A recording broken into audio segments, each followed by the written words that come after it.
Mabilisang tatuan tayo mga idol dito sa ating studio at ang design na gagawin natin ay itong armband na ini-request ng ating kliyente. Full sleeve talaga ang gagawin namin, inuna lang namin itong armband bilang panimula. Kung mapapansin nyo, drinawin ko talaga ito ng mano-mano kasi gusto ko maging pantay yung armband na gagawin namin ni sir. Sa sarili kong diskarte, para sa akin, mas pantay na nagagawa ang armband kapag prinihan dito. At maliit lang yung tsansa na mapantay ito kung gagamitan ito ng stencil. May mga armband na ginagamitan din ng stencil pero depende yun sa pagkakataon. Lagi natin tatandaan na si artist ang magdidesisyon kung ipiprehan o i-stencil ba ang isang design. Hindi natin pwedeng diktahan yung isang artist kung ito ay dapat niyang gawin na base lang sa napanood mo sa ibang artist. At dito nga pala, patapos na kaming mag-shading. Gumamit nga pala ako dito ng 23RM at gumamit naman ako ng 5RL para sa lining. Naka-forward nga pala ang pagbibideo ko dito. Kung mapapansin nyo, ang pag-shading ko laging pa-circle na mabagal lang para magawa ang isang solidong itim.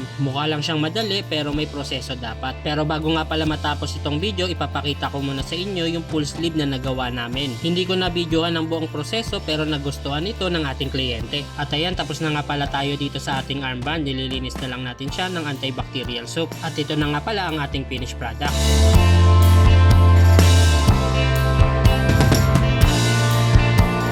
Kaya sa mga gusto magpatato, mag-message lamang dito sa aming FB page.